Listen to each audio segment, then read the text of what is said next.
Makan tahu tempe busuk ini? Kamu sengaja menghina aku? Bentak suamiku, membanting piring hingga hancur.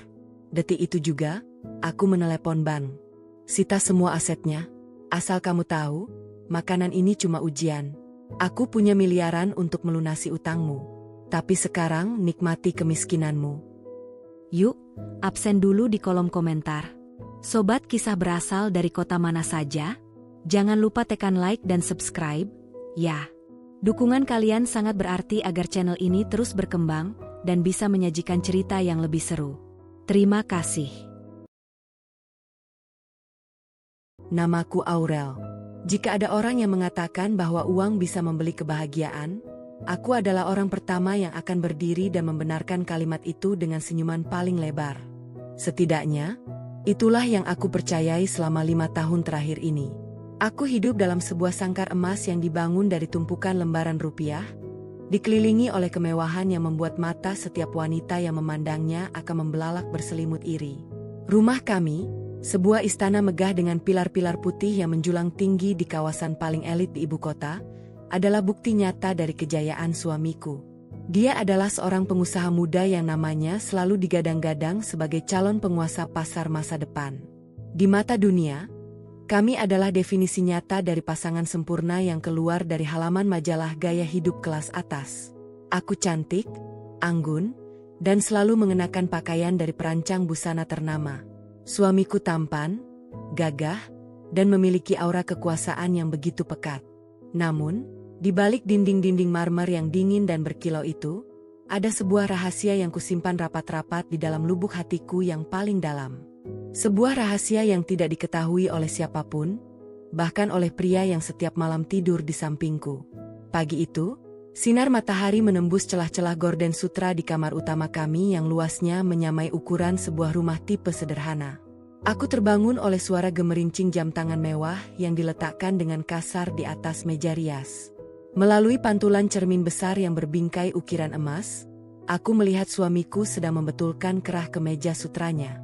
Wajahnya yang tegas tampak mengeras, dahi yang selalu berkerut itu menandakan bahwa suasana hatinya sedang tidak bersahabat sejak fajar menyingsing.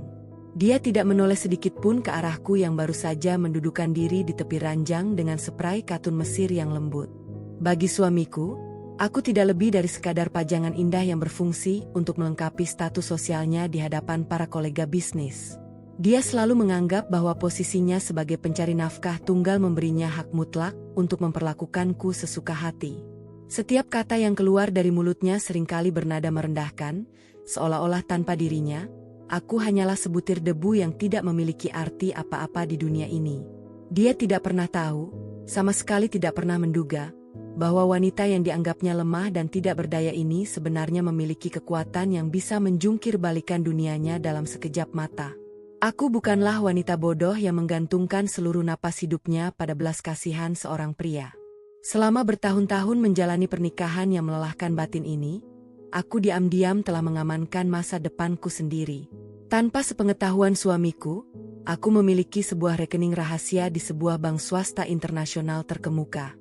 Nilainya tidak main-main. Ada dana sebesar puluhan miliar rupiah yang tersimpan dengan sangat rapi di sana atas nama pribadi yang sama sekali tidak bisa dilacak oleh perusahaan atau kuasa hukum suamiku. Uang itu adalah benteng pertahananku, kepuasan pribadiku, dan sekaligus jaminan bahwa apapun yang terjadi pada pernikahan kami, aku tidak akan pernah jatuh miskin. Aku membiarkan diriku dihina, aku membiarkan diriku dianggap menumpang hidup, karena aku tahu bahwa di atas kertas, aku memiliki kemandirian finansial yang jauh lebih kokoh daripada yang bisa dia bayangkan. Setiap kali suamiku mulai mengeluarkan kata-kata kasarnya, aku hanya perlu memejamkan mata dan mengingat angka-angka nol yang berderet panjang di dalam rekening rahasia itu untuk menenangkan hatiku kembali. Suamiku tiba-tiba berbalik dengan gerakan cepat, membuatku sedikit tersentak dari lamunan. Matanya yang tajam menatapku dengan pandangan meremehkan yang sudah sangat akrab kuterima setiap hari. Dia melemparkan sebuah dompet kulit buatan Prancis ke atas kasur, tepat di samping kakiku.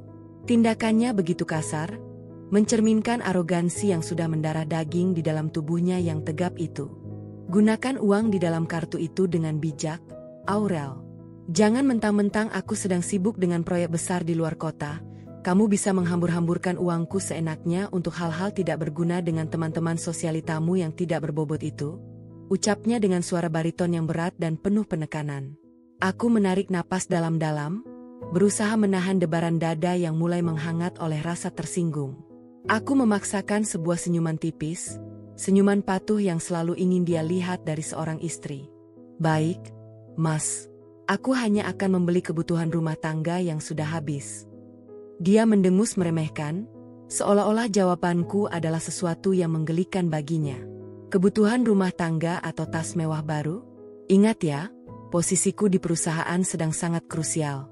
Aku tidak butuh gangguan sekecil apapun dari rumah ini, terutama darimu yang hanya tahu cara menghabiskan uang tanpa pernah tahu bagaimana susahnya memutar modal di lapangan.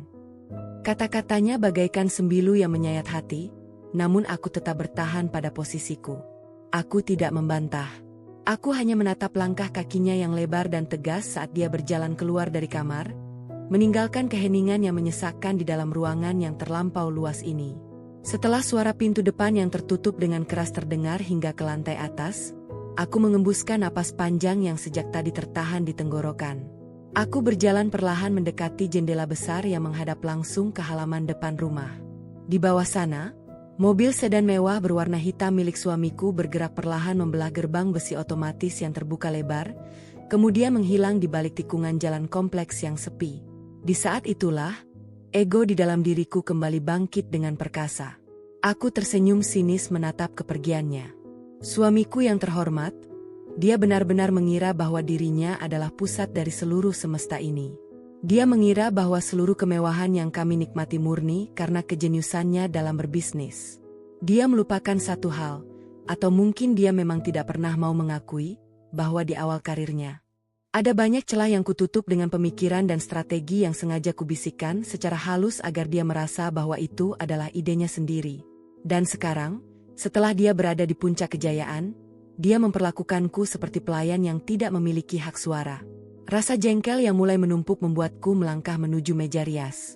Aku membuka laci paling bawah yang terkunci rapat, mengambil sebuah kotak kecil berwarna hitam yang tersembunyi di balik tumpukan kain sutra. Di dalam kotak itulah terletak sebuah buku tabungan khusus dan sebuah kartu hitam yang menjadi bukti kepemilikan aset rahasia pribadiku. Aku mengusap permukaan kartu itu dengan ujung jariku. Lembaran demi lembaran uang miliaran yang ada di dalam sana adalah hasil dari investasi cerdas yang kulakukan secara sembunyi-sembunyi selama 4 tahun terakhir, memanfaatkan jaringan dan informasi yang kudapatkan dari lingkaran sosial atas yang sering kukunjungi. Kamu pikir aku miskin tanpa kamu, Mas? Bisikku pada kesunyian kamar. Suaraku terdengar dingin, bahkan bagi diriku sendiri. Kita lihat saja nanti, siapa yang akan berlutut di kaki siapa ketika roda nasib ini mulai berputar. Ada sebuah kepuasan tersendiri yang mengalir di dalam darahku saat memikirkan hal itu. Aku tahu bahwa sikap suamiku yang semakin hari semakin arogan sudah berada di ambang batas toleransiku. Kesombongannya bukan lagi sekadar bumbu dalam rumah tangga, melainkan sebuah racun yang perlahan-lahan membunuh rasa hormatku padanya sebagai seorang kepala keluarga. Setiap kali dia memamerkan kekayaannya di depan umum, atau setiap kali dia merendahkan martabatku di hadapan para pelayan rumah, aku selalu mencatatnya dalam benakku sebagai sebuah hutang rasa sakit yang suatu saat nanti harus dia bayar dengan harga yang sangat mahal. Aku meletakkan kembali kotak hitam itu ke tempat persembunyiannya dan menguncinya dengan rapat. Hari ini aku memutuskan untuk tidak pergi kemanapun. Aku ingin menikmati kesendirian di rumah besar ini, merancang setiap langkah dengan kepala dingin. Aku berjalan menuju balkon luar, membiarkan angin pagi menerpa wajah dan rambutku yang terurai panjang. Dari atas sini, pemandangan kota tampak begitu luas dan menjanjikan, namun sekaligus terasa sangat semu. Aku tahu, jauh di dalam lubuk hatiku, pernikahan ini sudah lama mati. Yang tersisa hanyalah sebuah kesepakatan tidak tertulis tentang status dan gengsi. Namun, aku tidak akan membiarkan diriku menjadi pihak yang kalah atau pihak yang terbuang. Jika suatu hari nanti badai besar datang menerpa bisnis suamiku yang penuh dengan spekulasi tinggi itu, aku sudah siap dengan sekoci penyelamatku sendiri. Aku akan membiarkan dia merasakan bagaimana rasanya merangkak di lantai yang dingin tanpa memiliki sepeser pun uang, sementara aku akan melangkah pergi dengan kepala tegak, membawa seluruh kekayaan rahasia yang tidak akan pernah bisa dia sentuh dengan tangan-tangan arogannya itu. Matahari bergerak semakin tinggi, menyebarkan hawa panas yang mulai mengusir kesejukan pagi. Namun, Hatiku tetap terasa sedingin es. Aku menatap lurus ke depan, ke arah gedung-gedung pencakar langit yang menjulang di kejauhan, bersiap menghadapi apapun permainan yang akan disodorkan oleh takdir kepadaku di hari-hari mendatang. Aku adalah Aurel, wanita yang tidak akan pernah membiarkan dirinya dihancurkan oleh kesombongan seorang pria, bahkan jika pria itu adalah suamiku sendiri. Hari-hari berikutnya berjalan dengan ritme yang semakin menegangkan. Atmosfer di dalam rumah megah kami terasa semakin berat dan pekat oleh kecemasan yang tidak mampu lagi disembunyikan oleh suamiku. Aku bisa melihat perubahan itu dengan sangat jelas melalui gerak-gerik dan sorot matanya yang mulai kehilangan binar keangkuhan yang biasanya selalu berkilat menantang dunia. Langkah kakinya tidak lagi terdengar tegas dan berwibawa saat melintasi lantai marmer ruang utama, melainkan terdengar berat, seolah-olah ada beban ribuan ton yang sedang bergelayut di kedua pundaknya. Telepon genggamnya tidak pernah berhenti berdering, dan setiap kali dia menerima panggilan, suaranya akan meninggi dengan nada frustrasi yang tertahan, diiringi oleh umatan kasar yang kerap kali lolos dari bibirnya tanpa memedulikan keberadaanku di sekitarnya. Sebagai seorang istri yang jeli, aku tahu persis apa yang sedang terjadi di luar sana, bahkan tanpa perlu bertanya langsung kepadanya. Melalui berita bisnis di televisi dan bisik-bisik dari lingkaran pertemanan sosialitaku, aku mendengar bahwa proyek raksasa yang menjadi tumpuan utama seluruh modal perusahaan suamiku sedang mengalami kendala besar. Investor asing yang menjanjikan suntikan dana segar tiba-tiba menarik diri secara sepihak, meninggalkan lubang utang yang sangat besar dan ancaman kebangkrutan yang nyata di depan mata. Saham perusahaannya merosot tajam dalam hitungan hari, dan desas-desus mengenai penyitaan aset sudah mulai digunjingkan di kalangan para pengusaha atas. Melihat situasi ini, sebuah rencana besar mulai tersusun dengan rapi di dalam kepalaku. Ini adalah momen yang paling tepat untuk menguji sejauh mana kadar kesetiaan, ketulusan, dan kesederhanaan pria yang selama ini selalu merendahkanku itu. Aku ingin tahu, apakah keangkuhannya akan runtuh bersama dengan runtuhnya harta kekayaannya, ataukah dia justru akan menemukan kembali kemanusiaannya saat berada di titik paling bawah. Aku memutuskan untuk mengambil sebuah langkah ekstrim yang berani. Aku sengaja mengunci rapat-rapat keberadaan rekening rahasia miliaran rupiah milikku. Aku tidak akan mengeluarkan sepeser pun uang dari sana untuk menyelamatkan perusahaannya, tidak juga untuk membantu membayar cicilan utangnya yang menumpuk. Aku ingin dia menghadapi badai ini dengan kemampuannya sendiri, sementara aku akan berpura-pura menjadi seorang istri yang ikut panik dan mencoba mengajaknya hidup dalam kesederhanaan yang nyata sebagai bentuk ujian. Sore itu, suamiku pulang lebih awal dengan penampilan yang sangat berantakan. Dasinya sudah melonggar, kemeja sutranya tampak kusut, dan rambutnya yang biasa tertata rapi kini acak-acakan karena sering diusap dengan kasar oleh jemarinya yang gemetar. Dia menghempaskan tubuhnya ke atas sofa ruang keluarga dengan napas yang memburu, lalu memejamkan mata rapat-rapat sambil memijat pelipisnya yang tampak menegang. Aku melangkah perlahan mendekatinya, membawa secangkir teh hangat yang kubuat sendiri, sengaja tanpa bantuan para pelayan rumah. Aku meletakkan cangkir itu di atas meja kaca dengan gerakan yang sangat lembut, lalu mendudukkan diri di sampingnya. Aku menyentuh lengannya dengan pelan, mencoba menampilkan raut wajah penuh kekhawatiran seorang istri yang setia menemani di masa sulit. "Mas, minumlah dulu. Kamu kelihatan sangat lelah hari ini," ucapku dengan nada suara yang sengaja kubuat selembut dan seikhlas mungkin, menyembunyikan badai taktik yang sedang bergejolak di dalam dadaku. Suamiku membuka matanya perlahan, menatapku dengan pandangan yang kosong namun sekaligus memancarkan kejengkelan yang amat sangat. Dia tidak menyentuh teh yang kubuatkan, melainkan justru mengembuskan napas panjang dengan kasar ke arah lain. "Jangan menggangguku dulu, Aurel. Kepalaku mau pecah memikirkan urusan kantor yang berantakan. Kamu tidak akan pernah mengerti seberapa pusingnya posisiku sekarang." Aku tidak membiarkan penolakannya membuatku mundur. Aku justru menggeser dudukku menjadi lebih dekat, menatap langsung ke dalam matanya yang mulai memerah karena kurang tidur. "Aku tahu situasi perusahaanmu sedang tidak baik, Mas. Berita di luar sana sudah sangat simpang siur. Justru karena itu, aku ingin bicara denganmu tentang bagaimana kita harus menghadapi ini bersama-sama sebagai suami istri." Dia menoleh ke arahku dengan dahi yang berkerut dalam, seolah-olah kata-kataku adalah sebuah lelucon yang tidak lucu. "Menghadapi bersama? Apa yang bisa kamu lakukan?" "Hah? Kamu mau membantu membayar utang perusahaan yang nilainya puluhan miliar itu dengan koleksi tas dan sepatu mewahmu? Jangan konyol, Aurel. Kamu itu tidak tahu apa-apa tentang dunia bisnis." Rasa panas sempat menjalar di pipiku mendengar cemoohannya yang tetap tajam di tengah keterpurukannya sendiri. Namun, Aku segera mengendalikan diri. Ego wanita di dalam diriku berbisik untuk tetap tenang dan melanjutkan permainan ini hingga tuntas.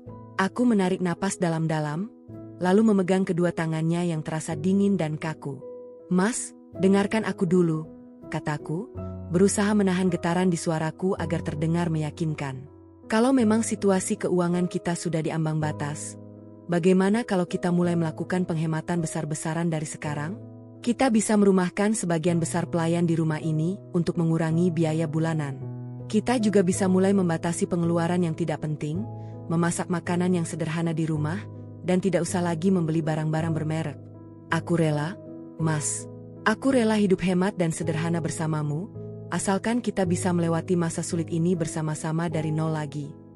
Mendengar kalimat yang kucapkan dengan penuh penekanan itu, ekspresi wajah suamiku berubah drastis. Bukannya tersentuh atau merasa bersyukur atas kesediaan istrinya untuk hidup susah bersama, wajahnya justru memerah padam oleh kemarahan yang meluap-luap. Matanya melotot tajam menatapku, seolah-olah aku baru saja melontarkan hinaan paling keji yang merendahkan harga dirinya sebagai seorang pria penguasa. Dia menyentakkan tangannya dengan sangat kasar hingga peganganku terlepas seketika. Dia berdiri dari sofa dengan gerakan cepat, menjulang di depanku dengan napas yang memburu naik turun, memancarkan aura arogansi yang justru semakin liar ketika posisinya terancam. "Hidup sederhana? Kamu bilang kita harus hidup hemat dan makan makanan sederhana?" Teriaknya dengan suara bariton yang menggelegar di dalam ruangan yang luas itu, membuat gema yang menyakitkan di telinga. "Kamu gila, Aurel? Aku ini seorang pengusaha besar. Aku tidak sudi hidup melarat seperti orang-orang miskin di pinggir jalan. Mengurangi pelayan? Makan tahu tempe setiap hari? Itu sama saja kamu mengutukku untuk jatuh miskin sebelum waktunya." "Tapi Mas, ini demi bertahan hidup kalau sampai hal terburuk terjadi," sanggahku, ikut berdiri dan menatapnya dengan tegas. Meskipun di dalam hati aku mulai merasakan kepuasan karena topeng kesombongannya kini benar-benar telah telanjang di depanku. "Diam kamu," bentaknya lagi, menunjuk wajahku dengan jari telunjuknya yang bergetar karena amarah yang memuncak. "Jangan pernah mengajari aku cara mengatur hidup. Skenario hidup susah yang kamu tawarkan itu menjijikkan bagi seorang pria sepertiku. Kamu egois, Aurel. Kamu bukannya mendoakan perusahaanku bangkit dan mencari jalan keluar bersama kolegamu yang kaya, kamu malah menyuruhku menyerah dan bersiap-siap jadi orang miskin. Kamu benar-benar istri tidak berguna yang hanya bisa membawa kesialan di saat-saat seperti ini." Kata-kata kasarnya mengalir deras tanpa henti, menghujam langsung ke martabatku sebagai seorang wanita. Dia terus memaki, menyalahkan diriku atas situasi buruk yang menimpanya, menuduhku sebagai pembawa sial, dan dengan sombongnya menegaskan bahwa dia lebih baik hancur berkeping-keping daripada harus menurunkan standar hidup mewahnya demi sebuah kata bernama kesederhanaan. Aku berdiri mematung, menatapnya yang sedang meluapkan seluruh kegilaan egonya dengan napas terengah-engah. Di balik raut wajahku yang tampak terluka dan syok karena bentakannya, sebuah senyuman dingin yang tak terlihat mulai terkembang di dalam hatiku. Ujian pertamaku telah selesai, dan pria di depanku ini telah gagal total dengan nilai yang paling buruk. Dia menolak kesederhanaan, dia mencaci kesetiaan, dan dia lebih memilih mempertahankan kesombongan kosongnya di atas puing-puing kehancuran yang sudah di depan mata. "Baik kalau itu maumu, Mas," ucapku dengan suara yang tiba-tiba berubah menjadi sangat tenang, bahkan cenderung datar tanpa emosi.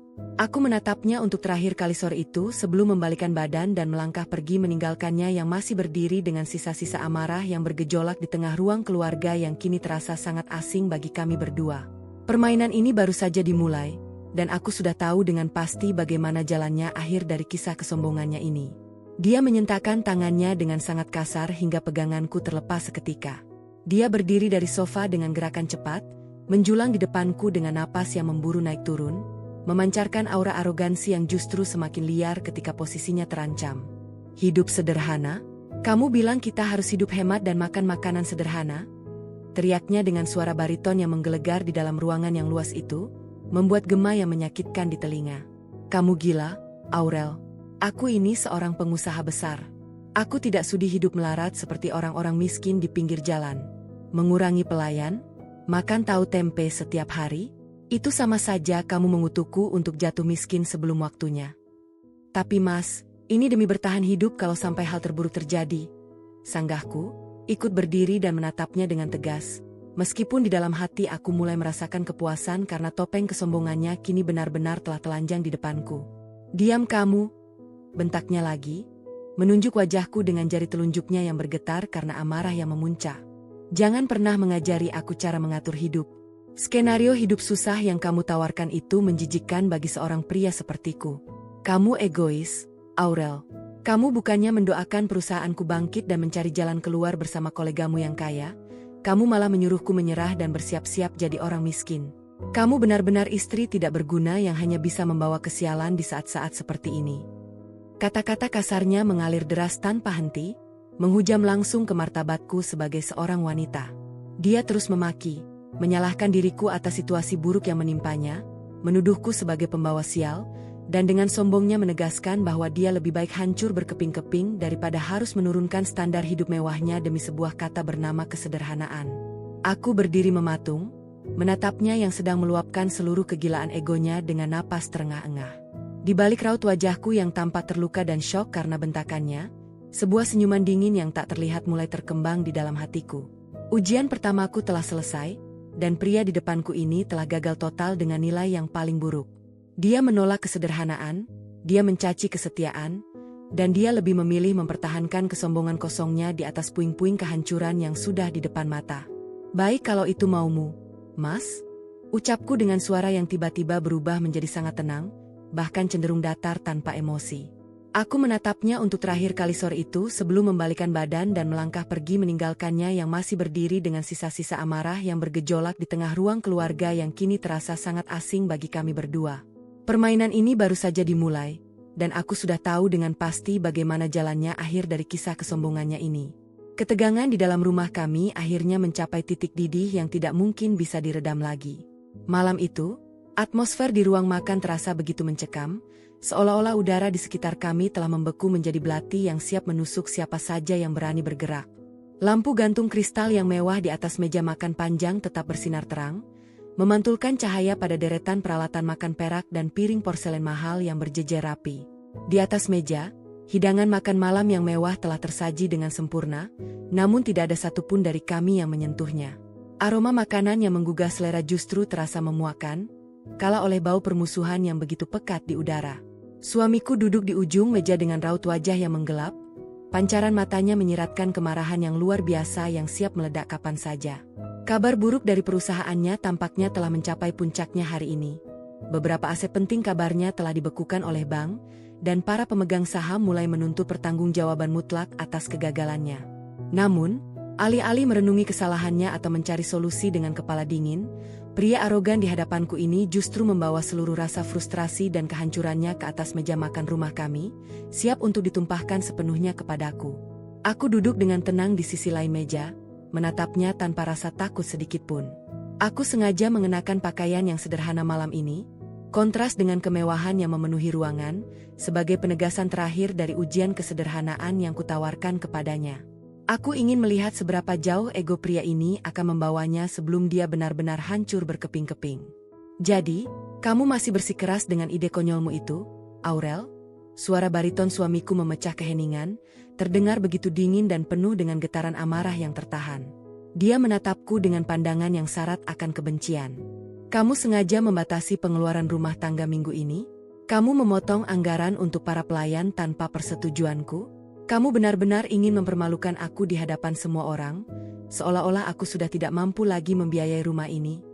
Aku meletakkan sendok dan garpuku perlahan, membuat dentingan halus yang memotong keheningan malam. Aku menatapnya lurus, menantang sepasang mata yang memerah itu dengan ketenangan yang luar biasa. Aku hanya melakukan apa yang seharusnya dilakukan oleh seorang istri yang realistis. Mas, perusahaanmu sedang berada di ujung tanduk, utang-utangmu menumpuk, dan penagih utang sudah mulai mendatangi kantor. Mengapa kamu masih mempertahankan gengsi kosong ini? Berubahlah, Mas. Terimalah kenyataan bahwa saat ini kita harus hidup prihatin dan mulai dari bawah lagi bersama-sama. Kalimat yang kuucapkan dengan nada tenang namun tajam itu, rupanya menjadi pemantik terakhir bagi sumbu ledak amarahnya. Wajah suamiku seketika memerah padam, urat-urat di leher dan dahinya menegang dengan sangat mengerikan. Dia berdiri dari kursinya dengan sentakan yang begitu keras, hingga kursi kayu ek yang berat itu terjungkal ke belakang dan menghantam lantai marmer dengan suara berdentum yang menggelegar. Cukup, Aurel, bentaknya dengan suara yang menggelegar, bergaung di setiap sudut ruangan yang luas itu. Napasnya memburu kasar, dadanya naik turun dengan tidak beraturan. Siapa kamu berani-beraninya menceramahiku tentang kenyataan? Kamu itu hanya wanita yang kunikahi dari keluarga biasa. Semua yang melekat di tubuhmu, semua kemewahan yang kamu nikmati selama 5 tahun ini, adalah hasil dari keringat dan kejeniusanku.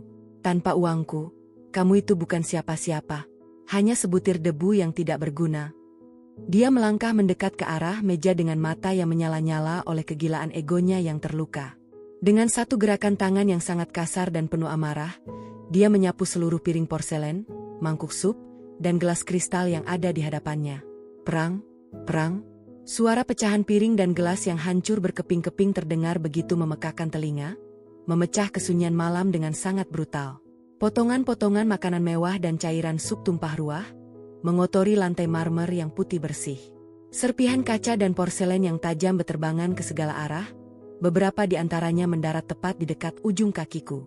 Suamiku terengah-engah di balik kekacauan yang baru saja dia ciptakan, menunjuk wajahku dengan jari yang gemetar karena emosi yang tidak terkendali. Aku lebih baik mati atau hancur bersamamu daripada harus hidup melarat dan merangkak di bawah kaki orang lain. Teriaknya lagi, mencaci maki dengan kata-kata yang semakin tidak pantas, menumpahkan seluruh kegagalannya dalam berbisnis sebagai kesalahan yang bersumber dariku. Kamu gagal menjadi istri yang mendukungku. Kamu egois, kamu pembawa sial, dan kamu sama sekali tidak punya hak untuk mengatur standar hidupku. Aku tidak bergerak seinci pun dari kursiku. Aku bahkan tidak berkedip ketika serpihan porselen tajam itu meluncur di dekatku. Aku menatap pemandangan mengerikan di depanku dengan mata yang dingin, sedingin es yang membeku di kutub utara. Di balik raut wajahku yang tampak terpaku, sebuah kepuasan yang luar biasa bangkit dan merayap di dalam dadaku. Ujian ini telah berakhir, dan hasilnya sudah mutlak. Pria yang berdiri di hadapanku dengan napas memburu di antara pecahan piring ini telah gagal total dalam ujian kesetiaan, kesederhanaan, dan penghormatan terhadap sebuah pernikahan. Dia telah memilih keangkuhannya di atas segalanya, dan dia telah membuang kesempatan terakhir yang kuberikan untuk menyelamatkan dirinya sendiri. Aku berdiri perlahan dari kursiku, merapikan pakaianku dengan gerakan yang sangat anggun dan tenang, seolah-olah tidak ada badai kehancuran yang baru saja terjadi di sekelilingku. Aku menatap suamiku yang masih terengah-engah, melihat bagaimana arogansi telah membutakan seluruh akal sehatnya.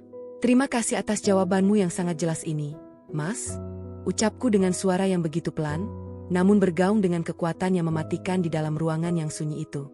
Tidak ada lagi kehangatan di dalam suaraku, yang tersisa hanyalah sebuah keputusan mutlak yang tidak bisa diganggu-gugat. Kamu sudah memilih jalanmu sendiri. Kamu menolak kesederhanaan, kamu merendahkan kesetiaanku, dan kamu menganggapku tidak lebih dari sebutir debu. Aku melangkah maju, melewati pecahan-pecahan piring tajam yang berserakan di lantai tanpa ragu sedikit pun. Aku berhenti tepat beberapa langkah di hadapannya, menatap langsung ke dalam matanya yang mulai menyiratkan sedikit kebingungan melihat ketenanganku yang tidak biasa. Mulai detik ini, aku melepaskanmu, Mas. Aku akan pergi dari rumah ini dan membiarkanmu menghadapi seluruh utang, kebangkrutan, dan kehancuranmu sendirian. Kataku dengan senyuman tipis yang sangat dingin terukir di bibirku. Mari kita lihat, seberapa jauh keangkuhan dan kesombonganmu itu bisa menyelamatkanmu ketika kamu benar-benar bersujud sendirian di lantai yang dingin ini tanpa memiliki sepeser pun uang. Tanpa menunggu jawabannya, tanpa memedulikan panggilannya yang mungkin akan menyusul, aku membalikkan badan dan melangkah pergi dengan kepala tegak, meninggalkan suamiku yang berdiri terpaku di tengah puing-puing kehancuran makan malam kami. Langkah kakiku terdengar mantap menuruni lorong, menuju pintu keluar, bersiap untuk mengambil alih kendali penuh atas hidup dan seluruh kekayaan rahasia yang telah kusimpan rapat selama ini. Langkah kakiku terasa begitu ringan saat meninggalkan rumah mewah yang kini tidak lebih dari sekadar panggung sandiwara yang telah usai. Malam yang dingin menyambutku ketika aku melangkah keluar dari gerbang besi tinggi itu, tanpa membawa apapun selain tas tangan kecil yang berisi identitas dan kartu hitam berharga milikku. Aku tidak menoleh ke belakang sedikit pun. Bayangan suamiku yang berdiri gemetar di antara pecahan piring porselen di ruang makan tadi masih terekam jelas, namun tidak ada lagi rasa iba atau penyesalan di dalam hatiku. Dia telah memilih jalannya sendiri, jalan keangkuhan yang akan membawanya langsung menuju jurang kehancuran. Kini, saatnya bagiku untuk menjemput kebebasan sejati dan memulai hidup baru yang mandiri dengan seluruh kekayaan rahasia yang telah kusimpan dengan sangat rapi selama bertahun-tahun. Keesokan paginya, Matahari terbit dengan cahaya yang begitu terang, seolah-olah ikut merayakan babak baru dalam hidupku. Aku mendatangi gedung pencakar langit di kawasan pusat bisnis ibu kota, tempat kantor pusat bank swasta internasional terkemuka berada. Dengan pakaian formal yang anggun dan kacamata hitam yang bertengger di hidungku, aku berjalan melewati pintu kaca besar dengan penuh percaya diri. Senyuman tipis terukir di bibirku saat membayangkan angka puluhan miliar rupiah yang sebentar lagi akan berada di bawah kendali penuh jemariku. Uang itu adalah bukti nyata bahwa aku tidak pernah kalah, bahwa aku adalah pemenang sejati dalam perang ego ini. Aku disambut dengan sangat ramah oleh petugas keamanan dan langsung diarahkan menuju ruang pelayanan khusus nasabah prioritas di lantai atas. Ruangan itu sangat tenang, dilapisi karpet tebal yang meredam setiap suara langkah kaki, dengan dinding kaca besar yang menyuguhkan pemandangan seluruh kota. Tidak lama kemudian, seorang pria parubaya dengan setelan jas rapi yang kukenal sebagai manajer bank tersebut masuk dengan raut wajah yang tampak tidak biasa. Ada gurat kecemasan dan keraguan yang sangat pekat di wajahnya saat dia menjabat tanganku. "Selamat pagi, Ibu Aurel. Ada yang bisa kami bantu hari ini?" Tanyanya dengan nada suara yang terdengar sedikit bergetar, tidak sehangat biasanya. Aku melepaskan kacamata hitamku, meletakkannya di atas meja marmer di hadapan kami dengan gerakan yang elegan. Aku mengeluarkan kartu hitam khusus milikku dan menggesernya perlahan ke arah sang manajer. "Selamat pagi. Saya ingin melakukan pencairan dana tunai sebagian dan memindahkan seluruh sisa saldo yang ada di rekening rahasia saya ke rekening baru yang sama sekali tidak terikat dengan nama keluarga suami saya. Saya ingin prosesnya diselesaikan hari ini juga." Manajer bank itu menatap kartu hitam di atas meja, lalu menatapku dengan pandangan mata yang syarat akan rasa bersalah dan ketakutan. Dia tidak segera mengambil kartu tersebut, melainkan menarik napas dalam-dalam seolah-olah sedang mengumpulkan keberanian yang sangat besar untuk menyampaikan sebuah berita buruk. "Mohon maaf yang sebesar-besarnya, Ibu Aurel," ucap sang manajer dengan suara yang mendadak merendah, hampir menyerupai bisikan yang mencekam. "Mengenai rekening khusus atas nama pribadi Ibu, kami baru saja hendak menghubungi Ibu secara personal pagi ini terkait aktivitas transaksi yang terjadi beberapa jam yang lalu." Alisku bertaut rapat. Firasat buruk tiba-tiba menghantam dadaku dengan sangat keras, membuat jantungku berdetak 2 kali lebih cepat dari biasanya. "Apa maksud Anda? Aktivitas apa?" "Tidak ada yang bisa mengakses rekening itu selain diri saya sendiri. Itu adalah rekening rahasia dengan tingkat keamanan tertinggi." Manajer bank itu menelan ludah dengan susah payah. Jemarinya yang memegang dokumen di atas meja tampak sedikit gemetar. "Benar, Ibu. Namun, dini hari tadi, tepat pukul 2 pagi, kuasa hukum dari pihak suami Ibu datang bersama dengan dokumen resmi yang ditandatangani oleh Ibu sendiri di atas meterai, lengkap dengan cetakan sidik jari dan kode verifikasi keamanan utama.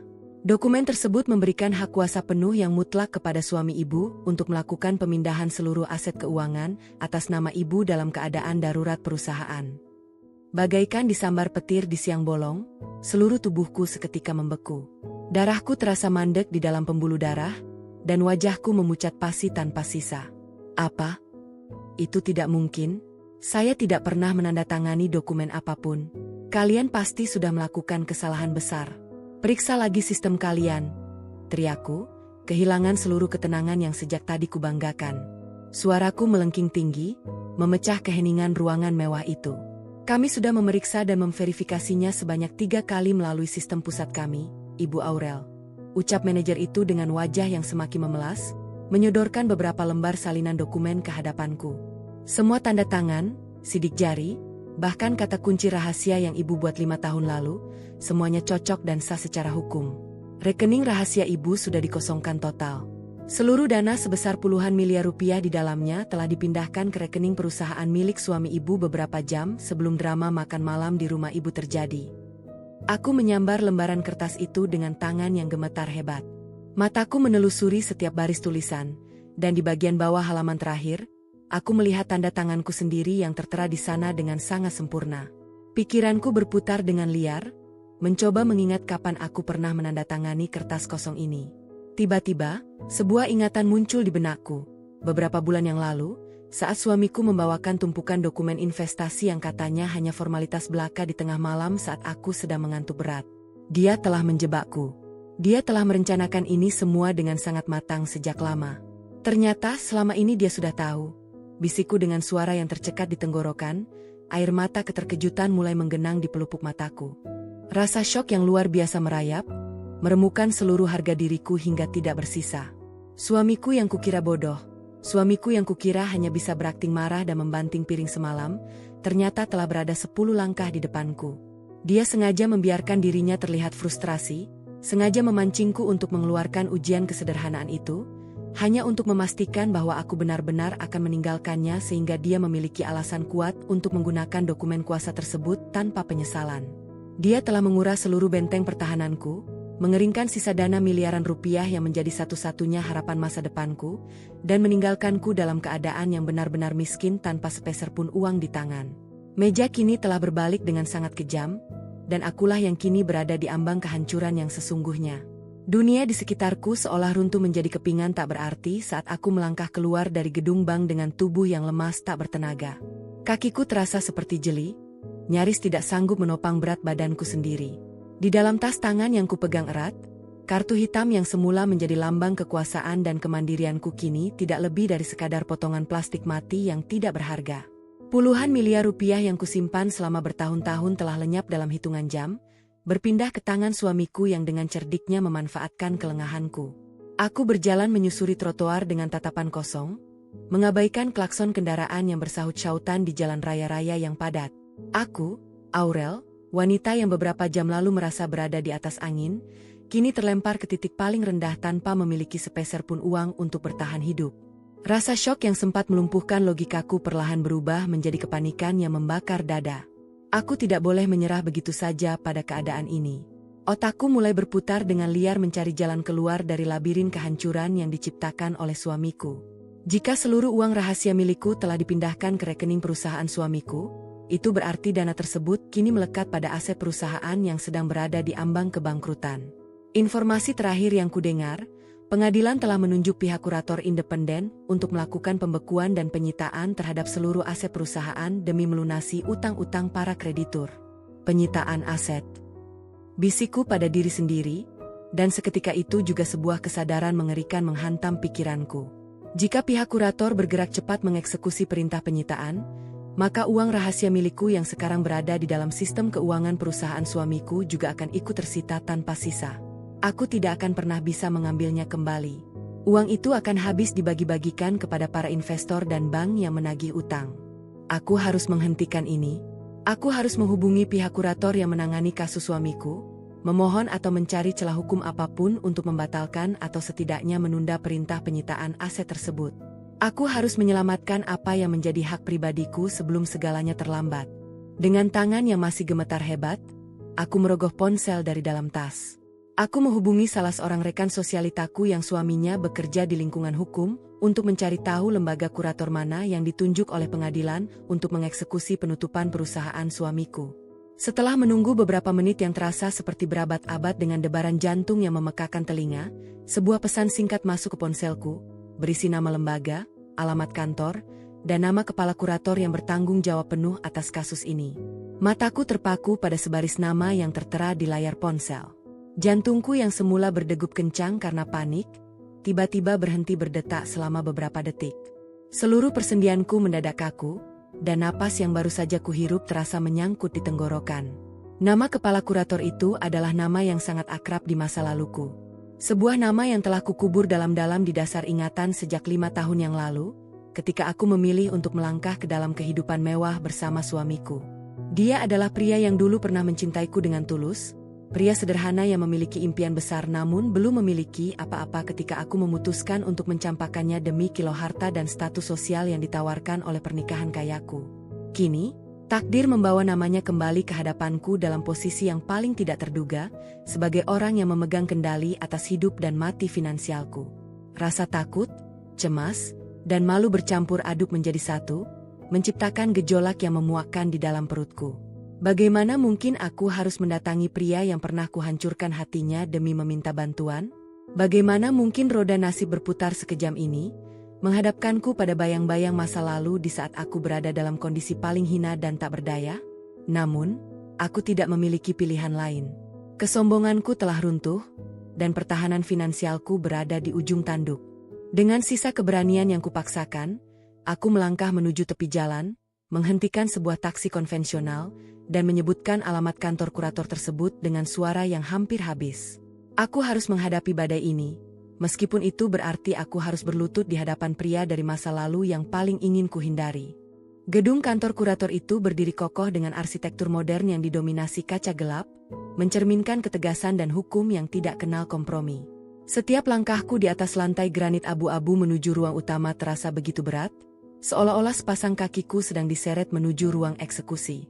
Di dalam lift yang bergerak naik ke lantai 7, aku terus meremas jemariku yang sedingin es, mencoba mengatur napas yang kian sesak. Pikiranku kalut memikirkan pertemuan yang sebentar lagi akan terjadi. Bagaimana aku harus menatap wajahnya? Bagaimana aku harus memulai kata pertama setelah 5 tahun berlalu dengan keheningan yang penuh luka? Ketika pintu lift terbuka, seorang sekretaris dengan pakaian formal yang sangat rapi menyambutku. Setelah aku menyebutkan nama dan kepentinganku terkait kasus pembekuan aset perusahaan suamiku, dia memintaku menunggu sejenak sebelum akhirnya menuntunku menuju sebuah pintu kayu jati besar di ujung lorong. Sekretaris itu mengetuk pintu perlahan, membukanya, dan mempersilakan aku masuk ke dalam sebuah ruang kerja yang sangat luas, mewah, namun terasa begitu sunyi dan mengintimidasi. Di balik meja kerja besar yang terbuat dari kayu mahoni gelap, seorang pria sedang duduk dengan tenang sambil meneliti tumpukan berkas di hadapannya. Dia mengenakan setelan jas abu-abu gelap yang sangat pas di tubuhnya, memancarkan aura otoritas yang begitu kuat dan matang. Ketika mendengar suara langkah kakiku, pria itu perlahan mengangkat wajahnya. Sorot mata yang tajam di balik kacamata berbingkai tipis itu langsung mengunci pandanganku. Dia adalah pria itu. Mantan kekasih yang dulu kutinggalkan begitu saja demi kemewahan hidup yang ditawarkan oleh suamiku. Wajahnya tidak banyak berubah, namun gurat kekanak-kanakan yang dulu kukenal kini telah digantikan oleh garis wajah yang tegas, dingin, dan penuh dengan kedewasaan yang tak tersentuh. "Silakan duduk, Ibu Aurel," ucapnya dengan suara bariton yang terdengar sangat datar, tanpa ada sedikit pun nada keterkejutan atau kehangatan di dalamnya. Dia bahkan tidak berdiri untuk menyambutku, melainkan hanya mengisyaratkan dengan pandangan matanya ke arah kursi kulit hitam di depan mejanya. Aku melangkah dengan canggung, mendudukan diriku di kursi itu sambil berusaha mempertahankan sisa-sisa harga diriku yang sudah terkikis habis. "Terima kasih, apa kabarmu?" tanyaku dengan suara yang bergetar kecil, mencoba mencairkan kebekuan di antara kami. Pria itu menutup berkas di hadapannya dengan suara ketukan yang pelan namun tegas, lalu bersedekap sambil menyandarkan punggungnya ke sandaran kursi. "Kita berada di sini bukan untuk membicarakan masa lalu atau menanyakan kabar, Ibu Aurel. Waktu saya sangat terbatas. Sebagai kepala kurator yang ditunjuk oleh pengadilan, saya rasa Anda datang ke sini untuk membicarakan kasus penyitaan aset perusahaan suami Anda. Jadi, langsung saja pada intinya." Kata-katanya yang dingin dan profesional laksana tamparan keras yang mendarat di pipiku. Rasa malu yang luar biasa membakar wajahku. Namun kepanikan akan kehilangan seluruh uang miliaran rupiah milikku membuatku harus menekan jauh-jauh ego wanita di dalam diriku. Aku tahu posisi perusahaan suamiku sedang sangat buruk, kataku dengan napas yang mulai memburu, mencondongkan tubuhku ke depan meja. Tapi aku datang ke sini secara pribadi untuk memohon bantuanmu. Ada dana pribadi milikku dalam jumlah yang sangat besar, puluhan miliar rupiah, yang baru saja dipindahkan secara sepihak oleh kuasa hukum suamiku ke dalam rekening utama perusahaan beberapa jam yang lalu. Itu adalah uang pribadiku, bukan aset perusahaan. Aku mohon, bisakah kamu mengecualikan dana tersebut dari daftar penyitaan? Atau setidaknya, tunda dulu proses eksekusi penyitaan aset ini agar aku bisa mengurus pembatalan hukum atas perpindahan uang itu. Mendengar permohonanku yang mengiba, pria di hadapanku ini tidak menunjukkan rasa iba sedikit pun. Sebaliknya, sebuah senyuman tipis yang sangat dingin dan penuh kepuasan justru terukir di bibirnya. Dia membuka kembali berkas tebal di atas mejanya, membalik beberapa halaman dengan gerakan yang sangat pelan, seolah-olah sedang menikmati setiap detik penderitaanku yang terpampang nyata di depannya. "Mengecualikan dana? Menunda penyitaan?" Dia terkekeh pelan, sebuah suara tawa yang terdengar sangat sinis dan menyakitkan di telingaku. Dia melepas kacamatanya, menatapku lurus dengan pandangan mata yang kini memancarkan kilat balas dendam yang sangat pekat. "Kamu meminta bantuan dari orang yang dulu kamu campakkan seperti sampah demi kenyamanan harta, Aurel? Kamu datang ke sini, memohon dengan wajah memelas seperti ini, hanya karena benteng pertahanan kayamu mulai runtuh. Aku mohon, aku benar-benar tidak punya siapa-siapa lagi sekarang," bisikku, air mata yang sejak tadi kutahan akhirnya luruh membasahi pipiku. Uang itu adalah satu-satunya jaminan masa depanku. Pria itu tiba-tiba mencondongkan tubuhnya ke depan, menatapku dengan jarak yang sangat dekat, memancarkan aura intimidasi yang membuatku menciut. Asal kamu tahu, Aurel, begitu berkas kasus suami kamu masuk ke meja saya sama sekali tidak berniat untuk memperlambatnya. Sebaliknya, saya justru menggunakan seluruh otoritas saya untuk mempercepat proses kebangkrutan dan penyitaan ini tanpa ampun. Hari ini juga, perintah penyitaan total atas seluruh aset perusahaan, rumah mewah tempat kamu tinggal, hingga kendaraan kalian, sudah ditandatangani dan siap dieksekusi dalam hitungan jam. Kenapa kamu tega melakukan ini? Tangisku pecah, tidak sanggup lagi menahan rasa perih di dadaku. Apakah ini karena dendam masa lalu? Karena aku meninggalkanmu? Ini adalah keadilan, Aurel, jawabnya dengan suara yang sangat rendah namun syarat akan penekanan yang mematikan. Kamu mengira dunia ini hanya berputar di sekitar uang dan egomu. Dulu kamu menghancurkan hidupku tanpa belas kasihan demi mengejar pria kaya itu. Dan sekarang, takdir menempatkan aku di posisi ini. Aku tidak memihak suamimu, dan aku jelas tidak akan pernah membantumu.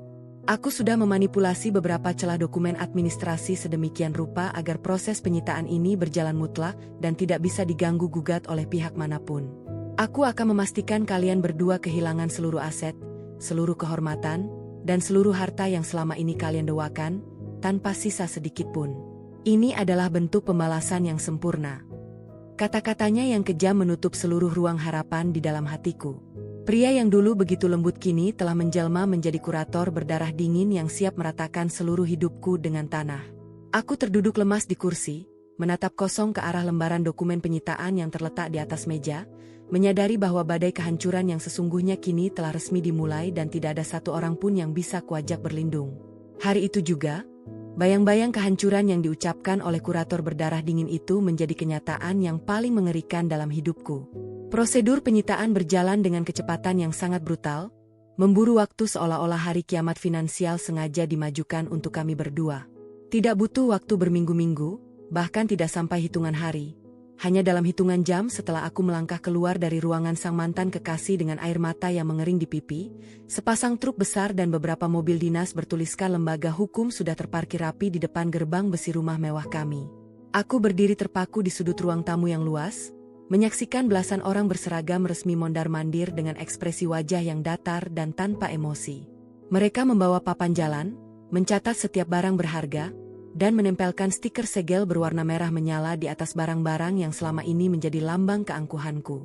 Sofa kulit impor, lukisan dinding dari pelukis ternama, hingga lampu gantung kristal yang semalam menyaksikan drama pembantingan piring, semuanya kini diberi nomor inventaris penyitaan. Suamiku, yang tampaknya baru saja mendapatkan kabar dari kantornya bahwa seluruh rekening perusahaan telah dibekukan total termasuk dana puluhan miliar milikku yang dia curi, pulang dengan langkah terhuyung-huyung. Wajahnya yang biasa tegak menantang dunia kini tampak pucat pasi bagai mayat hidup. Dasinya sudah hilang entah kemana, dan kemejanya basah oleh keringat dingin. Dia mencoba berteriak, memaki-maki para petugas yang sedang mengangkut barang-barang, dan mengacungkan tinjunya ke udara demi mempertahankan sisa-sisa harga diri yang sudah runtuh. Kalian tidak berhak melakukan ini. Ini rumah pribadiku. Perusahaan saya masih bisa diselamatkan.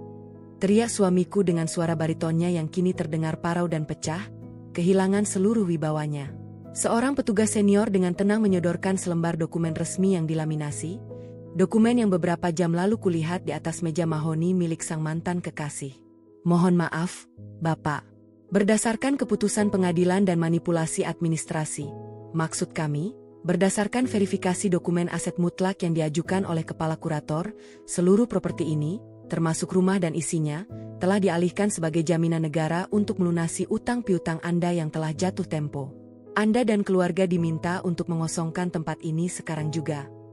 Mendengar kata-kata itu, suamiku menoleh ke arahku dengan mata yang melotot tajam, menyala-nyala oleh kombinasi rasa frustrasi dan kemarahan yang luar biasa. Dia melangkah lebar mendekatiku, mencengkram kedua bahuku dengan sangat kasar hingga aku meringis kesakitan. Ini semua karena kamu, Aurel, bentaknya tepat di depan wajahku, napasnya yang memburu terasa panas berbau alkohol yang pekat. Kamu pergi ke bank semalam, kan? Kamu menemui kurator itu, kan? Aku tahu kepala kurator itu adalah mantan kekasihmu yang miskin dulu. Kamu sengaja bersekongkol dengannya untuk menghancurkan aku. Kamu sengaja menyerahkan seluruh dokumen perusahaan agar dia bisa menyita semuanya tanpa ampun. Kamu istri berhati busuk. Aku menyentakkan tubuhku, mencoba melepaskan cengkeramannya yang menyakitkan. Air mataku kembali menetes. Namun kali ini bukan karena sedih, melainkan karena rasa geram yang tak tertahankan atas tuduhannya yang tidak masuk akal. Lepaskan aku, Mas. Kamu yang gila. Kamu yang mencuri uang rahasia pribadiku di bank. Kamu yang menguras puluhan miliar milikku untuk menyelamatkan lubang utang perusahaanmu yang busuk itu. Sekarang uangku ikut tersita di dalam sana. Kita berdua hancur karena keserakahan dan kebodohan egomu sendiri. Pertengkaran kami meledak di tengah-tengah kesibukan para petugas yang sedang menyita barang. Kami saling berteriak, membongkar seluruh busuknya hubungan pernikahan yang selama 5 tahun ini kami tutupi dengan kilau harta. Mantan kekasihku benar-benar menepati janjinya dengan sangat kejam. Dia memanipulasi celah dokumen sedemikian rupa sehingga tidak ada satupun celah hukum yang bisa kami gunakan untuk menyelamatkan diri. Dia tidak menyisakan ruang untuk negosiasi, tidak menyisakan waktu untuk mengemas pakaian mewah, dan tidak menyisakan sepeser pun uang di dalam dompet kami. Proses eksekusi yang brutal itu berakhir ketika senja mulai tenggelam di ufuk barat. Rumah megah dengan pilar-pilar putih itu kini telah sunyi, pintu utamanya dirantai besar dan ditempeli papan pengumuman penyitaan yang sangat mencolok. Kami berdua dipaksa melangkah keluar melewati gerbang besi yang kini tertutup rapat untuk kami selamanya. Aku dan suamiku berdiri di tepi jalan kompleks yang sepi, di bawah temaram lampu jalan yang baru saja menyala. Kami hanya membawa pakaian yang melekat di badan dan sebuah tas kecil berisi dokumen identitas yang sudah tidak ada gunanya lagi. Badai penyitaan ini telah meratakan seluruh hidup kami dengan tanah, meninggalkan 2 orang manusia yang penuh ego ini berdiri telanjang di hadapan kenyataan bahwa kami telah kehilangan segalanya tanpa sisa sedikit pun. Gerimis tipis mulai turun membasahi bumi, membawa hawa dingin yang menusuk hingga ke tulang. Di bawah temaram lampu jalan yang bergoyang ditiup angin malam, kompleks perumahan elit yang biasanya tampak tenang dan berwibawa kini terasa seperti kuburan massal bagi harga diri kami. Aspal jalanan yang hitam dan basah memantulkan cahaya lampu yang buram, sewarna dengan masa depan kami yang mendadak gelap gulita. Di sana, tepat beberapa meter di depan gerbang besi rumah kami yang telah dirantai dan disegel, aku dan suamiku berdiri membeku. Pakaian yang kami kenakan perlahan mulai lembab, namun rasa dingin yang menjalar di dalam dada jauh lebih mematikan daripada tetesan air hujan malam itu. Keheningan yang mencekam itu tidak bertahan lama. Rasa frustrasi yang mengendap di dalam kepala suamiku akhirnya pecah menjadi kegilaan yang tak terkendali. Dia menendang tiang lampu jalan dengan sangat keras, membuat suara dentangan besi yang memekakkan telinga bergaung di sepanjang jalanan yang sepi. Dia menjambak rambutnya sendiri dengan kedua tangan, lalu berbalik menatapku dengan tatapan mata yang liar, seolah-olah seluruh iblis di dalam dirinya telah bangkit dan menuntut mangsa. "Puaskan kamu sekarang, Aurel?" teriaknya dengan suara parau yang dipenuhi oleh kebencian yang mendalam. Suaranya memecah keheningan malam, tidak peduli jika ada tetangga kaya kami yang mengintip dari balik gorden rumah mereka. "Lihat ini, lihat tempat kita berdiri sekarang. Kita di jalanan, menjadi tontonan. Semua ini karena kebodohanmu yang sok tahu itu. Kalau saja kamu tidak mengunci uangmu sejak awal, kalau saja kamu tidak mengujiku dengan drama hidup miskin yang menjijikan itu, aku pasti punya waktu untuk memutar modal dan membayar para investor. Perusahaanku tidak akan dinyatakan pilot secepat ini." Aku menatapnya dengan tawa sinis yang lolos begitu saja dari bibirku, sebuah tawa yang lahir dari rasa sakit dan kekecewaan yang sudah melampaui batas kemanusiaan. "Aku yang salah, Mas? Kamu benar-benar tidak punya kaca di hatimu, ya? Yang mengambil uang di rekening rahasiaku itu siapa? Hah? Kamu yang mencuri uangku. Kamu menguras puluhan miliar rupiah yang kukumpulkan dengan susah payah, memindahkannya ke perusahaan busukmu, dan sekarang uang itu ikut lenyap di sita kurator. Kamu yang menyeret aku ke jalanan ini, Mas. Kesombonganmu, arogansimu, dan keserahanmu yang membuat kita jadi gelandangan malam ini. Jaga mulutmu, Aurel," bentaknya, melangkah maju hingga wajahnya hanya berjarak beberapa senti dari wajahku. Napasnya yang memburu terasa memuakkan. "Uang itu ada karena kamu menikmati fasilitas dariku. Kamu menggunakan namaku untuk membangun relasi. Wajar kalau aku mengambilnya kembali saat perusahaanku butuh. Tapi kamu justru pergi menemui mantan kekasihmu yang brengsek itu. Kamu sengaja membiarkan dia memanipulasi dokumen agar aku hancur total, kan? Kamu ingin melihat aku mengemis di depanmu? Dia bukan hanya menghancurkanmu, Mas. Dia menghancurkan aku juga. Teriakku tidak kalah kencang. Air mata bercampur rintik hujan mengalir deras di pipiku, terasa perih dan hangat. Dia menyita semuanya. Dia tidak menyisakan sepeser pun untukku. Aku tidak bersekongkol dengan siapapun. Kita berdua sama-sama bodoh. Kamu bodoh karena mengira bisa mengelabui hukum, dan aku bodoh karena pernah percaya bahwa seorang pria arogan sepertimu bisa berubah menjadi manusia yang tahu cara bersyukur. Kami terus saling melempar makian, saling menyalahkan di bawah guyuran gerimis yang perlahan semakin deras. Segala bentuk tata krama, keanggunan sosialita, dan wibawa pengusaha sukses yang selama ini kami agung-agungkan di depan publik, larut dan hanyut bersama air hujan yang mengalir di selokan jalanan. Kami tidak lebih dari dua orang egois yang sedang meratapi nasib buruk, menolak untuk mengakui kesalahan masing-masing, dan memilih untuk saling mencabik harga diri pasangan demi menutupi rasa ketakutan yang luar biasa akan masa depan. Suamiku terduduk di tepi trotoar yang basah, menyandarkan kepalanya di atas kedua lutut yang ditekuk. Tubuhnya yang tegap kini tampak begitu rapuh dan kecil. Setelan jas mahalnya kini kotor oleh percikan lumpur jalanan. Sementara aku tetap berdiri beberapa langkah di sampingnya, memeluk tubuhku sendiri yang gemetar hebat karena kedinginan. Tas tangan kecil yang kupegang terasa sangat ringan, seringan harapan hidupku saat ini. Kami tidak punya uang tunai, semua kartu debit dan kredit telah diblokir, dan kami tidak memiliki satupun tempat untuk berteduh. Teman-teman sosialitaku yang biasa memujiku pasti sedang menertawakan kejatuhanku saat ini, dan kolega bisnis suamiku pasti sudah menghapus nomor kontaknya dari ponsel mereka. Kita mau kemana sekarang, Mas? Tanyaku setelah keheningan panjang kembali merayap di antara kami. Suaraku kini terdengar lirih, habis terkuras oleh amarah dan tangisan yang melelahkan. Ego yang semalam menyala-nyala kini meredup, digantikan oleh keputusasaan yang mencekik leher. Suamiku tidak menjawab. Dia hanya diam, menatap kosong ke arah genangan air di aspal jalanan yang merefleksikan bayangan diri kami yang begitu menyedihkan. Di titik nadir ini, di atas aspal jalanan yang dingin dan basah, kami akhirnya dipaksa untuk menelan kenyataan pahit yang paling kami takuti. Kami tidak memiliki apa-apa lagi. Rumah mewah, mobil mengkilap, pakaian bermerek, dan uang miliaran rupiah. Semuanya telah lenyap dalam pusaran badai yang tidak menyisakan belas kasihan sedikit pun. Kami hanya memiliki satu sama lain. Namun ironisnya, kami adalah dua orang yang paling saling membenci di dunia ini pada saat ini. Rasa saling menyalahkan itu terus bergaung di dalam kepala kami masing-masing, menciptakan sekat yang begitu tebal di antara dua orang yang terikat dalam janji pernikahan yang kini telah koyak tak berbentuk. Gerimis yang semula tipis perlahan-lahan berubah menjadi hujan yang cukup deras, membasahi jalanan aspal tempat kami berdua terdampar. Bunyi rintik air yang menghantam dedaunan dan permukaan jalan menciptakan suara bising yang konstan, seolah-olah alam sedang menertawakan drama tragis yang menimpa kehidupan kami. Pakaian yang kukenakan kini sudah basah kuyup, menempel ketat di kulit dan mengirimkan rasa dingin yang luar biasa hingga membuat gigiku gemetar saling berbenturan. Di sampingku, suamiku masih setia menekuk lututnya di atas trotoar yang kotor, membiarkan air hujan mengalir dari rambutnya yang acak-acakan, membasahi wajahnya yang menyiratkan keputusasaan mutlak.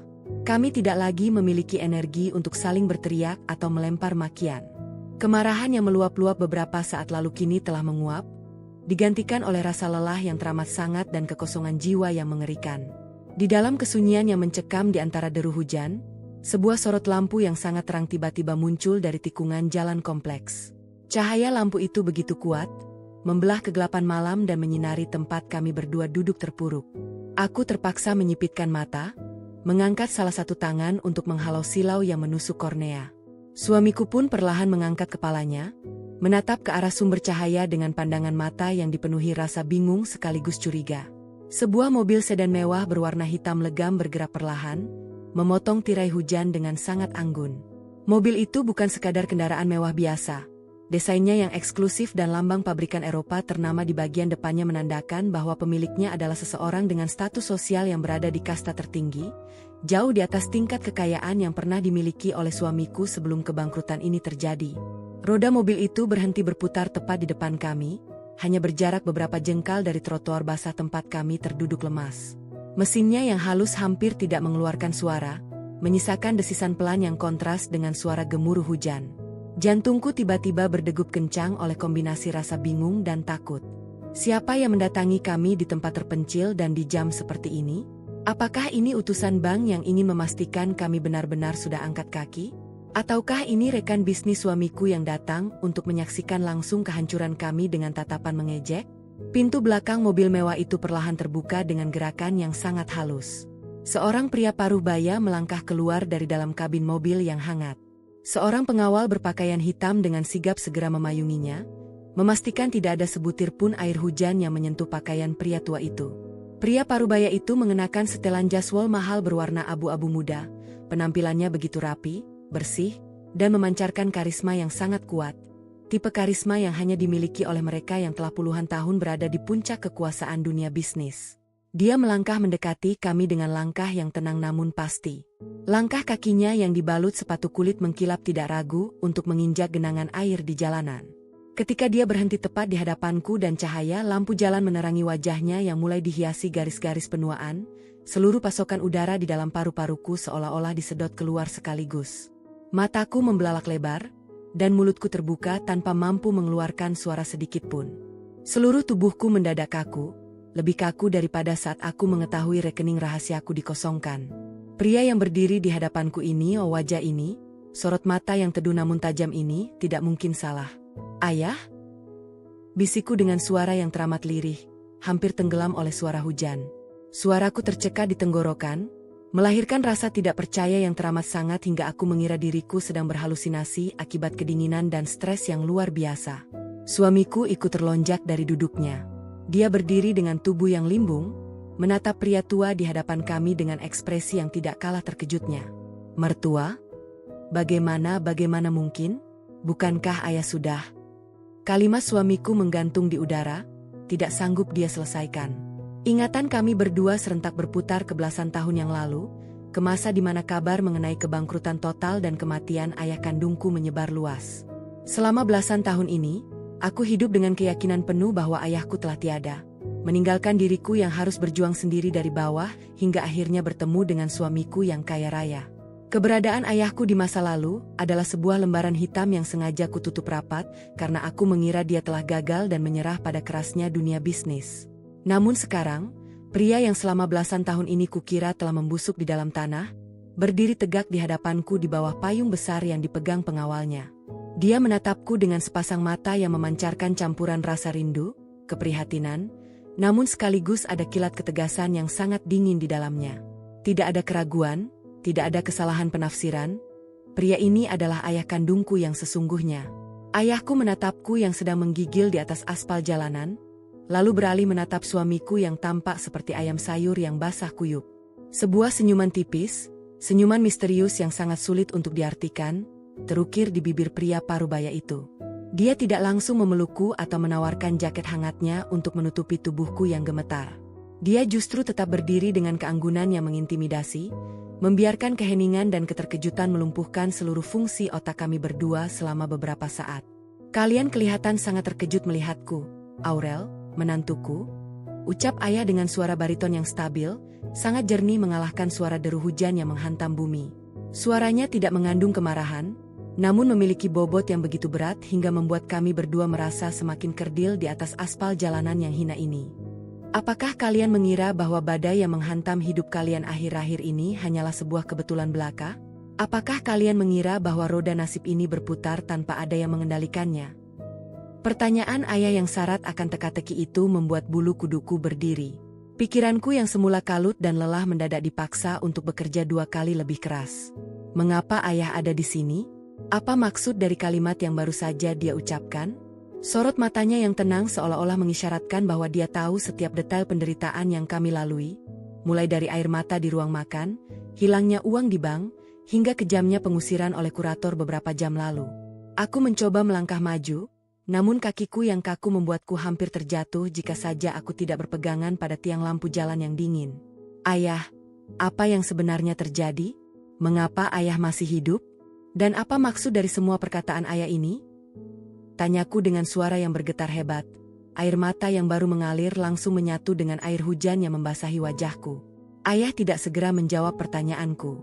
Dia berbalik perlahan, memberikan isyarat dengan lambaian tangan kepada pengawalnya untuk membuka pintu mobil lebih lebar. Masuklah ke dalam mobil, Aurel, menantuku.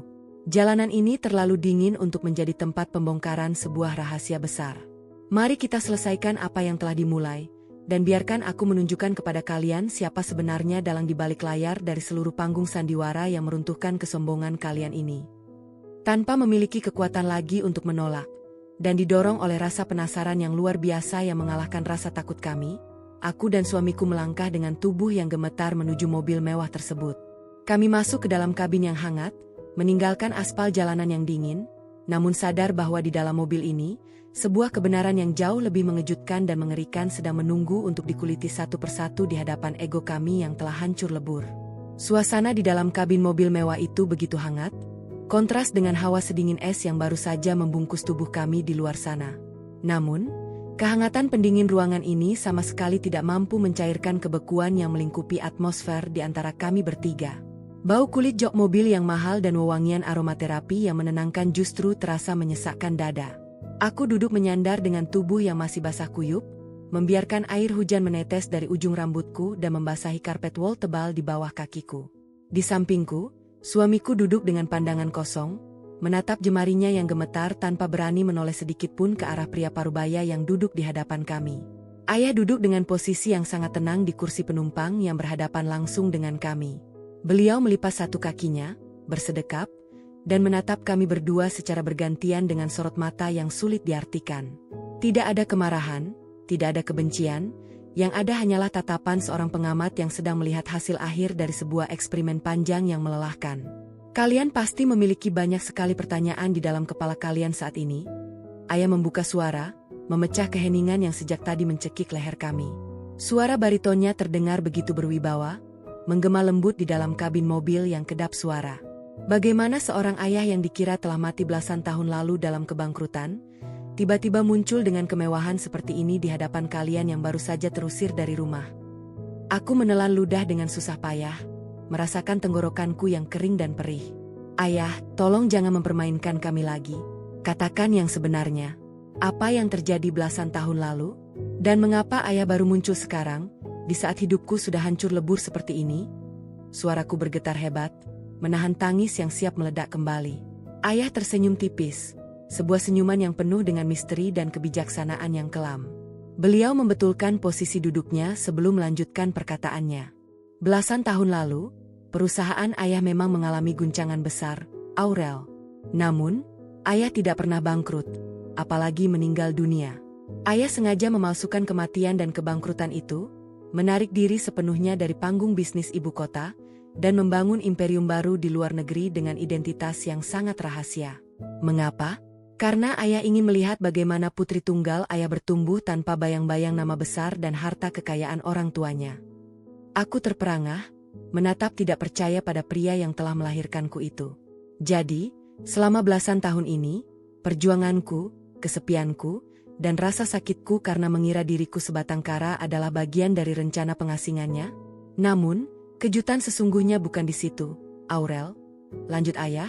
Pandangannya kini beralih tajam menatap suamiku yang langsung menundukkan kepala semakin dalam. Ujian yang sesungguhnya baru dimulai ketika kamu memutuskan untuk menikah dengan pria di sampingmu ini 5 tahun yang lalu.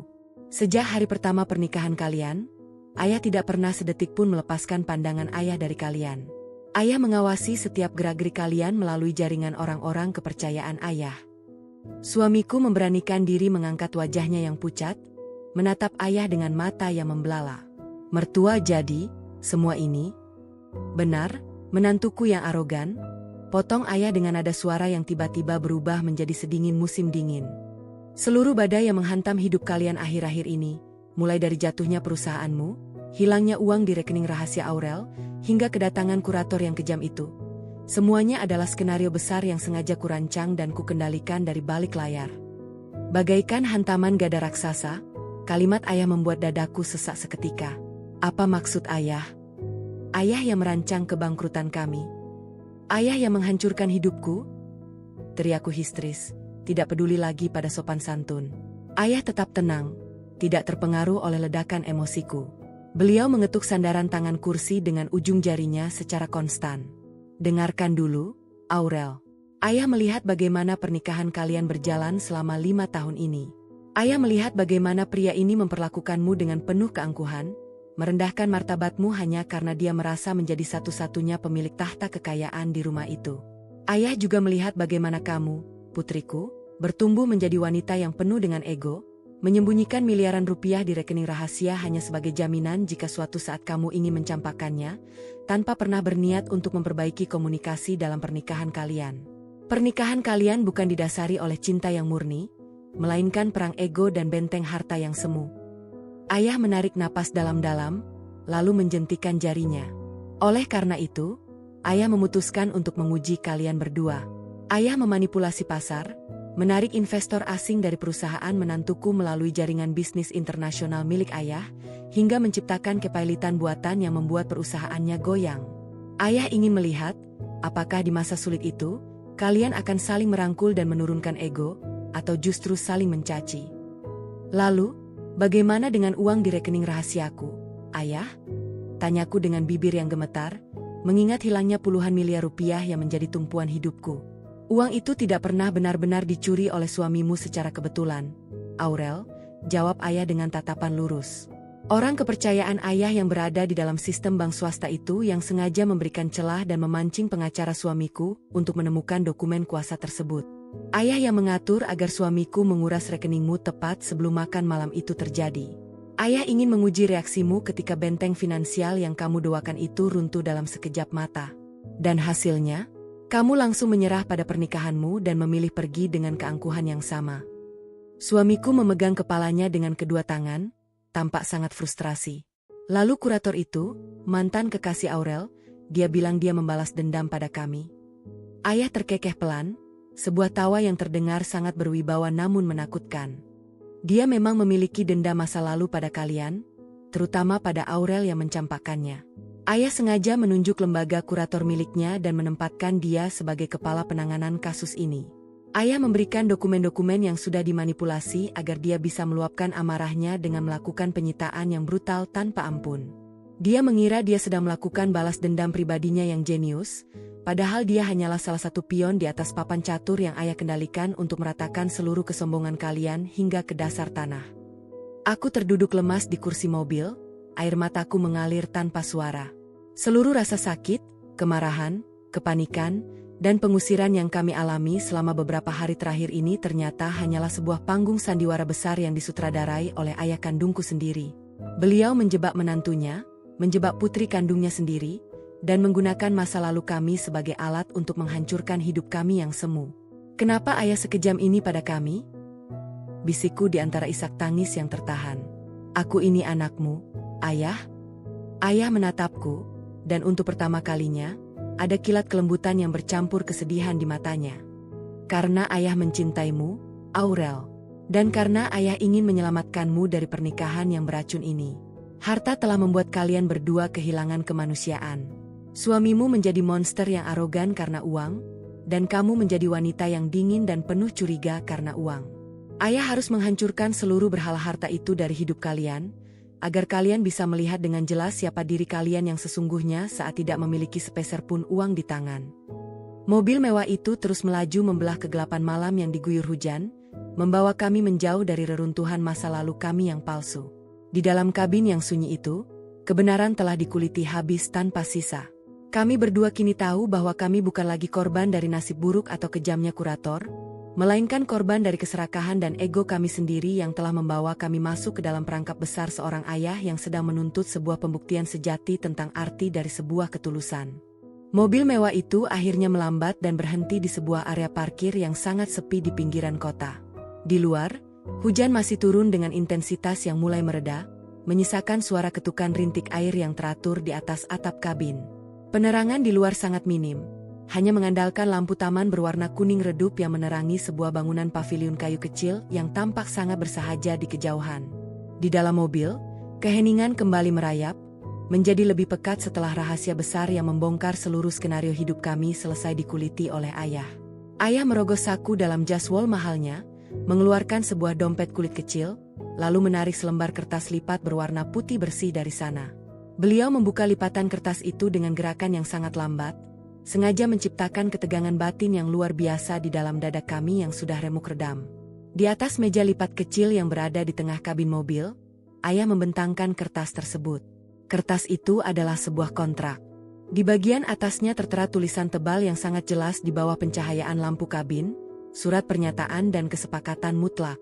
Di bagian bawah kertas, sudah ada 2 kolom tanda tangan yang masih kosong, menunggu untuk diisi.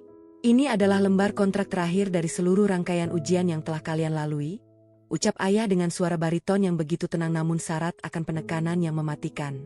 Beliau mengeluarkan sebuah pena berujung emas dari sakunya dan meletakkannya tepat di atas kertas kontrak tersebut. Di atas kertas ini, ayah menawarkan 2 pilihan hidup yang mutlak. Tidak ada pilihan ketiga, tidak ada negosiasi, dan tidak ada celah hukum yang bisa kalian gunakan untuk menghindar. Aku dan suamiku serentak menatap selembar kertas itu. Jantungku berdegup kencang, memukul-mukul dinding dadaku dengan irama yang menyakitkan. Rasa cemas yang luar biasa kembali membakar lambungku. Pilihan pertama, ayah menunjuk kolom sebelah kiri dengan jari telunjuknya. Kalian berdua menandatangani surat perceraian yang sah malam ini juga. Begitu tanda tangan ini dibubuhkan, ayah akan membatalkan seluruh perintah penyitaan kurator, mengembalikan seluruh aset perusahaan menantuku, dan mengembalikan puluhan miliar rupiah di rekening rahasia Aurel ke dalam posisi semula. Kalian akan kembali menjadi orang yang kaya raya, dihormati oleh dunia, dan memiliki harta yang melimpah. Namun, syaratnya adalah kalian harus berpisah selamanya, bercerai, dan pergi dari kehidupan masing-masing tanpa membawa sepeser pun uang dari satu sama lain. Hubungan kalian selesai sampai di sini.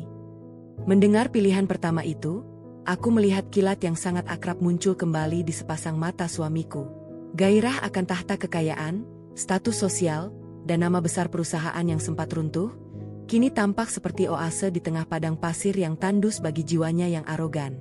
Dia menelan ludah, jemarinya perlahan bergerak mendekati pena emas di atas meja, seolah-olah magnet harta itu terlalu kuat untuk ditolak oleh egonya. Dan, apa pilihan keduanya, ayah? Tanyaku dengan suara yang sangat lirih, hampir berupa bisikan yang tercekat di tenggorokan. Aku menahan napas, menatap langsung ke dalam manik mata ayah yang sedalam lautan. Ayah mengalihkan pandangannya ke kolom sebelah kanan kertas kontrak.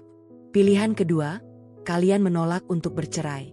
Kalian memilih untuk tetap bersama sebagai suami istri, mempertahankan janji pernikahan yang pernah kalian ucapkan 5 tahun lalu di hadapan Tuhan. Namun, jika pilihan ini yang kalian ambil, ayah tidak akan mengembalikan sepeser pun harta kalian.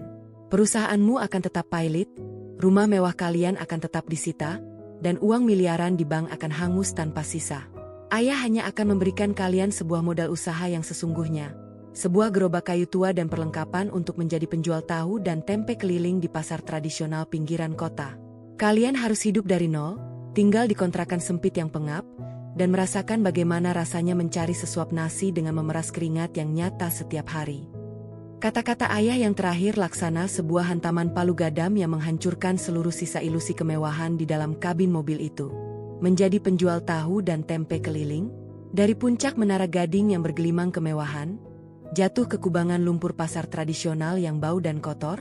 Bagi seorang pengusaha yang biasa mengenakan pakaian perancang busana dan seorang istri yang biasa mengoleksi tas bermerek, pilihan kedua itu terasa seperti sebuah hukuman mati yang jauh lebih kejam daripada kebangkrutan itu sendiri. Pikirkan dengan baik, ucap ayah lagi, menyandarkan punggungnya ke kursi dengan sikap acuh tak acuh namun penuh kuasa. Ayah memberikan kalian waktu 5 menit untuk berdiskusi dan mengambil keputusan. Ingat, kontrak ini adalah penentu dari nasib kalian yang sesungguhnya. Apakah pernikahan kalian ini hanya sebatas transaksi harta dan perang ego, ataukah masih ada secuil ketulusan yang tersisa di balik puing-puing kehancuran yang telah ayah ciptakan ini? Keheningan yang luar biasa berat kembali melanda kabin mobil. Hujan di luar semakin mereda, meninggalkan suara rintik halus yang terdengar seperti hitungan mundur jam dinding yang bergerak menuju akhir sebuah takdir. Aku menoleh ke arah suamiku, dan di saat yang sama, dia juga menoleh ke arahku. Untuk pertama kalinya dalam 5 tahun pernikahan kami saling menatap bukan dengan pandangan merendahkan atau penuh curiga, melainkan dengan tatapan dua orang manusia yang telah telanjang bulat dari segala bentuk kepalsuan dunia. Dilema moral yang teramat berat kini bertengger di atas pundak kami, menuntut sebuah jawaban jujur yang akan mengubah seluruh sisa hidup kami selamanya. 5 menit yang diberikan oleh ayah terasa berjalan seperti jutaan tahun yang menyiksa batin. Di dalam kabin mobil yang hangat itu, aku menatap suamiku yang kini sedang memandangi pena berujung emas di atas meja lipat. Aku bisa melihat dengan sangat jelas bagaimana pergolakan batin yang luar biasa sedang mencabik-cabik jiwanya. Jemarinya yang gemetar sempat rangkat, hendak meraih pena itu untuk menandatangani surat perceraian demi mengembalikan tahta kekayaannya yang hilang. Namun, saat matanya kembali berbenturan dengan mataku, gerakan tangannya mendadak terhenti di udara. Ada sesuatu yang runtuh di dalam sorot mata suamiku. Keangkuhan yang selama 5 tahun ini membungkus dirinya lurus seketika, digantikan oleh gurat penyesalan yang teramat dalam. Dia menarik kembali tangannya, lalu mengembuskan napas panjang yang terdengar pasrah dan bergetar. "Aku minta maaf, Aurel," ucap suamiku dengan suara yang sangat rendah, hampir tenggelam oleh kesunyian malam. Air mata yang sejak tadi dia tahan kini jatuh melewati pipinya yang kotor. "Aku minta maaf karena selama ini sudah menjadi monster yang arogan. Harta membuatku buta hingga aku memperlakukanmu seperti pajangan tanpa arti. Bahkan semalam, aku dengan teganya mencuri uang yang menjadi benteng pertahananmu hanya untuk menyelamatkan egoku sendiri. Aku sadar sekarang, kehilanganku yang terbesar bukan perusahaan atau rumah mewah itu, melainkan rasa hormat dan ketulusan dari istriku sendiri." Mendengar pengakuan yang keluar dari lubuk hatinya yang paling dalam, pertahanan hatiku yang sedingin es runtuh seketika. Air mataku mengalir deras, membasahi pipi yang masih lembab oleh sisa air hujan. Aku melihat pria di hadapanku ini bukan lagi sebagai pengusaha kaya yang sombong, melainkan sebagai seorang manusia biasa yang akhirnya menemukan kembali hatinya di titik paling bawah kehidupan. Ego wanita di dalam diriku yang semula menuntut balas dendam kini menguap tanpa sisa, digantikan oleh rasa keikhlasan yang murni. Aku menyadari bahwa di balik kemarahan kami selama ini, masih ada akar komitmen yang tertanam kuat di dasar jiwa kami.